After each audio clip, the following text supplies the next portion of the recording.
Good morning welcome back my YouTube channel flavours of मन शुभ रज संक्रांतिर अनेक अनेक शुभेच्छा और अभिनंदन। आज आम पोड़पिठा किपर भाव में प्रस्तुत करवा देखा और आवश्यक सामग्री गुड़ाक जाणी रखा।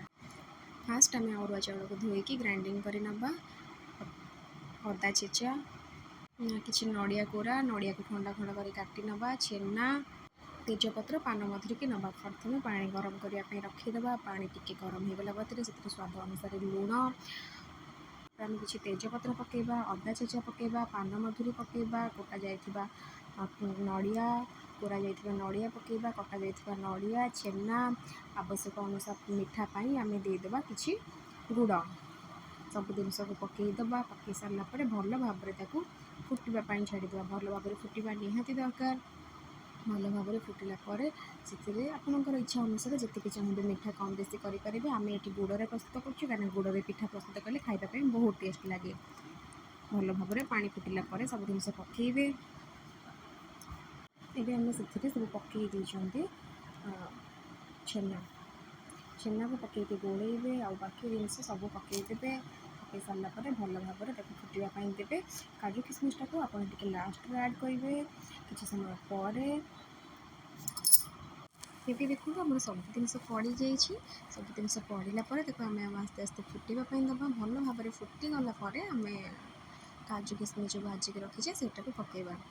आपण मैंने रजरे कौ पिठा बनई निहाती कमेंट करके कहे पोड़ पिठा बनई कि ना। रजर मेन जिनस हूँ पोड़ पिठा, सब पिठा पिठापन भितर राजा हूँ पोड़ पिठा। एबे आम आस्ते आस्ते जो ग्राइंडिंग कर रखाई चूनाटा चाउल चूना सबको आस्ते आस्ते दबा। सबूतक चूना को आम पानी क्वांटिटी अनुसार देखिए देवे, कहीं बेसी पानिया नहबा दरकार और बेसी भी टाण हो गले पिठाटा नरम हेनी।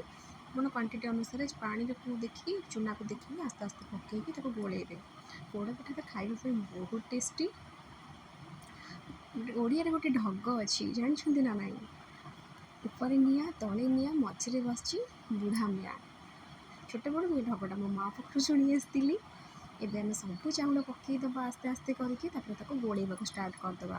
जमती गोलेबा जमती किसी भी बबल्स न आसा दरकार, बिंडा न होगा दरकार, भल भाव में मिसी जा दरकार गोलेबा। एबे आम काठरे गोटे चटू थाए से ही गोलौं बो, से ही गोलैं सुविधा हुए गोलेवाई कहते। भल भाव में मिक्स करनबा। देखुं केते जोर धुआं बाहर पिठा पूरा आस्ते आस्ते चूना पड़ी रेडी हो गला। सब चूना जंतुणी रेडी होगा आम पत्र देदेबा। पत्र देकी सबूतक साइज कर नवा, भल भाव में कभर करदेबा। जमी सबूतक आण को देवा सावधान सहित से आण को देकी थापिबे, हाथ में बहुत बांफ पड़े। देखिए तो साइज करके रखीदेव, कभर करदेव आ गोटे कदली पत्र साहाय्य कभर कर सारा पर आम तले चुली बसैबा, उपर अलग चुलीर जो जाड़ को पाउंस करके रखी से देवे। कहीं पिठाटा 2-3 घंटा लगे रेडी हाँपाई, 3 घंटा आटलिस्ट लगे अलमोस्ट। लगे पिठा रेडी हो 3 घंटा पर आप ठंडा करके बाहर कर ले आराम से कटाकटी करके खाइबे। देखिए आमर ए पोड़ी नवा 3 घंटा 3 घंटा पर देखो पिठा पूरा रेडी हो जाए। केते बड़ साइज पिठा होती, बहुत भल भाव में पोड़ हो जाए, बहुत सुंदर देखा जाउची, बहुत खाइबा भी बहुत टेस्टी था। देखो बहुत सॉफ्ट भी अच्छी भितर। पोड़ पिठा बहुत टेस्टी लगे, आप निहाती कमेंट करके जणेबे।